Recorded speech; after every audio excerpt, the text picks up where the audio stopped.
আমরা দিন দিন প্রতিদিন প্রতি মুহূর্তে সিদ্ধান্ত নেই। এইসব সিদ্ধান্তের মাঝে অনেক সিদ্ধান্ত সঠিক হয়, অনেক সিদ্ধান্ত ভুল হয়। ভুল হলে আমাদের জীবন কষ্টময় হয়ে যায়, সঠিক হলে আমরা সফলতা পাই, আনন্দ পাই। একটিমাত্র ভুল সিদ্ধান্ত, একটিমাত্র সঠিক সিদ্ধান্ত আমাদের জীবনের মূল ঘুরিয়ে দেয়। আপনি যদি আপনার জীবনকে একটু রিভিউ করেন বা যারা সাকসেস হয়েছে তাদের জীবনকে একটু রিভিউ করেন, তাহলে বিষয়টা পরিষ্কারভাবে বুঝতে পারবেন। কোনো মানুষই কখনো ভুল সিদ্ধান্ত নিতে চায় না, সবাই সঠিক সিদ্ধান্ত নিতে চায়, শতভাগ সঠিক সিদ্ধান্ত নিতে চায়। সঠিক সিদ্ধান্ত নেওয়ার সহজ একটি উপায় আছে, যে সিদ্ধান্তটা নেওয়ার আগে একটু ধীর সুস্থিরভাবে, আবেগহীনভাবে, বুদ্ধিমত্তা দিয়ে, নিজের ইন্টেলিজেন্সকে ব্যবহার করে যদি আপনি বুঝতে পারেন যে সিদ্ধান্তটা নিতে যাচ্ছেন, সেটা নেওয়ার ফলে আপনার জীবনে কি এফেক্ট হবে, পজিটিভ এফেক্ট হবে নাকি নেগেটিভ এফেক্ট হবে।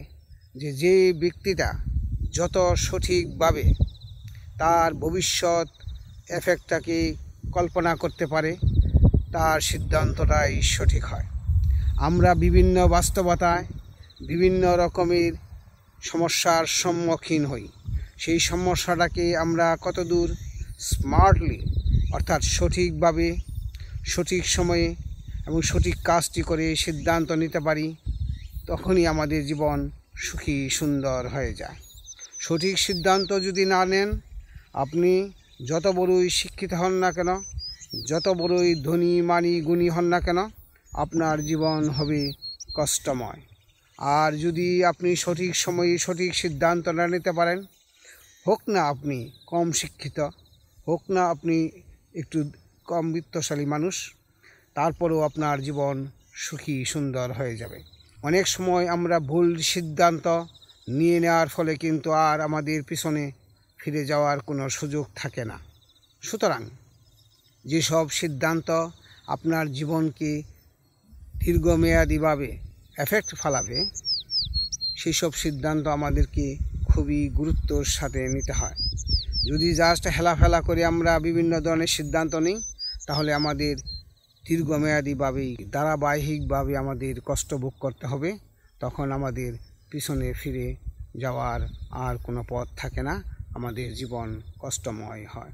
সুতরাং আমার অনুরোধ রইল যে কোনো সিদ্ধান্ত নেওয়ার আগে অবশ্যই সিদ্ধান্তটা নেওয়ার ফলে আপনার জীবনে, আপনার পরিবারে, আপনার সমাজে কি এফেক্ট পড়বে, সেটা কি পজিটিভ এফেক্ট নাকি নেগেটিভ এফেক্ট। নেগেটিভ এফেক্ট হলে, সেটা যদি কোনো কারণে ভুল হয়ে যায়, তাহলে আপনি কি সেখান থেকে ব্যাক করতে পারবেন কিনা, সেটাও আপনাকে ভাবতে হবে।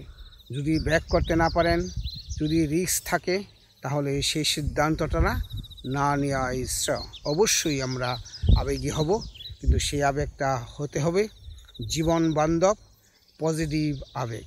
কখনোই রাগ, দুঃখ, কষ্ট, কমপ্লেন, অ্যাগ্রেসিভনেস, সেলফিশনেস, এইসব থেকে আমাদের যতদূর সম্ভব দূরে থাকতে হবে। তাহলে আমাদের মন শান্ত থাকবে, আমরা সঠিকভাবে সঠিক সিদ্ধান্তটা নিতে পারবো, আমাদের জীবন অনেক অনেক সুন্দর হয়ে যাবে।